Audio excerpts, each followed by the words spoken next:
Bismillah ar-Rahman ar-Rahim. Alhamdulillahi Rabbil Alameen. Wassalatu wassalam ala ashrafil anbiya'i wal mursaleen. Muhammad wa ala alihi wa ashabihi ajma'een.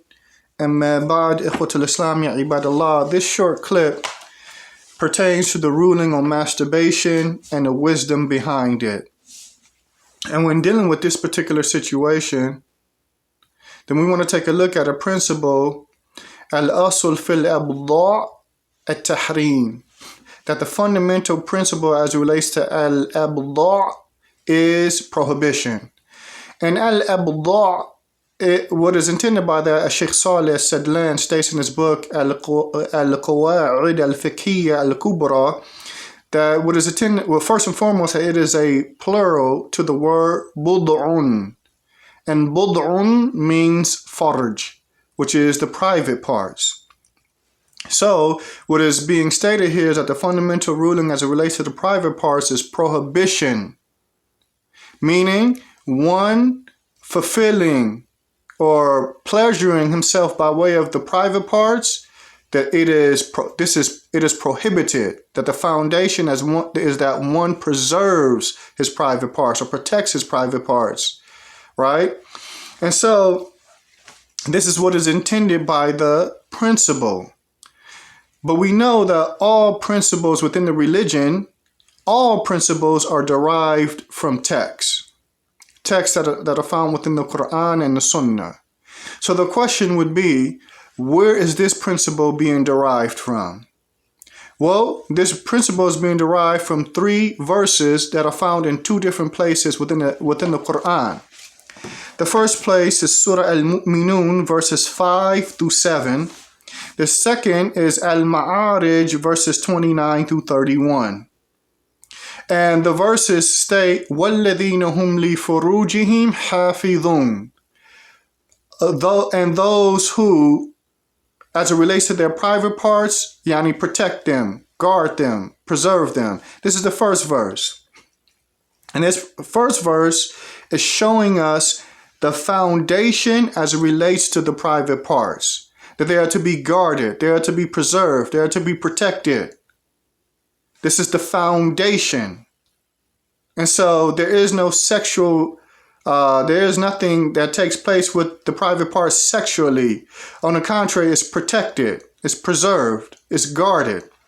But then the next verse gives an exception to that. إِلَّا عَلَى أَزْوَاجِهِمْ أَوْ مَا مَلَكَتْ أَيْمَانُهُمْ فَإِنَّهُمْ غَيْرُ مَلُومِينَ. Except with their wives or that which their right hand possesses. And undoubtedly these people who fulfill their sexual desires with these 2 classes of people, that they are not to be blamed. They are not to be blamed. So you have a generality of preservation of the private parts being the foundation, and then you have an exception to that fundamental ruling, the exception being seeking sexual pleasure from your wife or wives or milkul yamin. So we have the rule, and then we have the exception to the rule. But then Allah Tabaraka wa Ta'ala states in the 3rd verse, the verse after those 2, فَمَنِ ابْتَغَى وَرَاءَ ذَلِكَ فَأُولَٰئِكَ هُمُ الْعَادُونَ. And whoever desires the going beyond that, then they are those that are excessive or those that have transgressed. And so Allah Tabaraka wa Ta'ala describes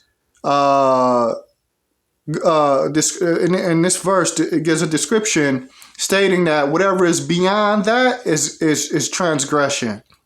Whatever is beyond the exceptions as it relates to filling one's sexual desires, whatever is beyond that is transgression. And so it is this last verse here where you find the ulama stating that masturbation is prohibited. Why? Because it's going beyond the exceptions that are mentioned in the verse before it. So if you want to find sexual pleasure, then it is only done, this sexual pleasure can only be done with those whom Allah Tabaraka wa Ta'ala has made exception for them to be done with. Other than that, it remains upon the fundamental ruling that the private parts are to be preserved, protected, and thus forth and so on. And there is wisdom in that. Why? Because this helps protect the lineage of an individual. It helps protect the lineage of an individual. And for any of us living in America today, where men and women are loose with themselves, the wisdom behind that is not hard for us to comprehend. It's not hard for us to comprehend.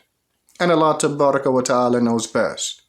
So this is as it relates to the ruling concerning masturbation, that from these verses, it's clear that masturbation is prohibited. But now, what is the wisdom behind the prohibiting of masturbation? Well, I was doing some reading on an article concerning masturbation. And if you were to do a Google search on masturbation, a lot of stuff will come up with it be coupled with erectile dysfunction.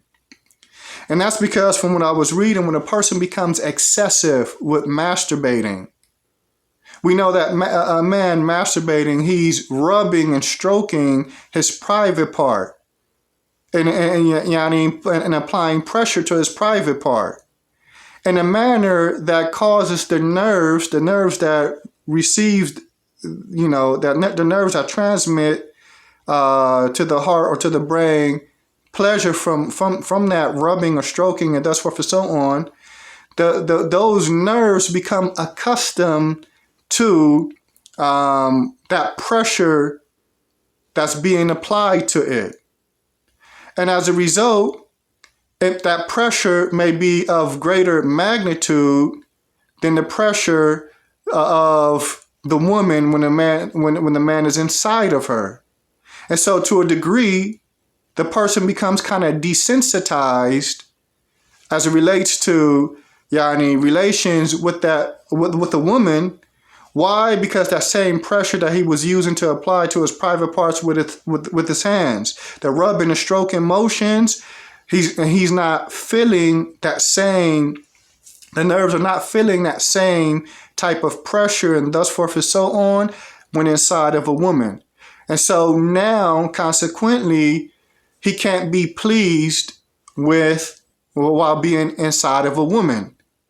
It may not feel good and thus forth and so on. And so this is the wisdom behind not masturbating. And this occurs when a person is excessive in masturbating. A person masturbates once a day. This is excessive. This is excessive. And without a doubt, it could have negative ramifications when the person gets I was going to say a woman, but it should be his wife. When it gets with his wife, it may have negative ramifications. So for the brothers that are single, and that are listening to this, we encourage you to take or use the prophetic remedies that are found within the text of the Quran and the Sunnah, as it relates to lowering your sexual desire until you get married. And of course, the Prophet ﷺ prescribed for the man or prescribed for the people to fast. It is better for you to fast as much as possible than to masturbate. Because if you masturbate, and especially if you masturbate excessively, by the time you do get married, it could have negative ramifications as it relates to you being intimate with your wife. It can have negative ramifications. So we encourage the brothers, first and foremost, to get married. But then secondly, if you're not able to get married, that to use the prophetic remedies to keep the desires low and to refrain from doing things that's considered to be going beyond the exceptions that Allah Tabarak wa Ta'ala has prescribed, because it can have negative consequences on your family structure and intimacy, and thus for someone when you finally do get married. And Allah Tabarak wa Ta'ala knows best. And with that, Subhanaka Allahumma wa bihamdik, ashhadu an la ilaha illa ant, astaghfiruka wa atubu ilayk. Assalamu alaikum wa rahmatullahi wa barakatuh.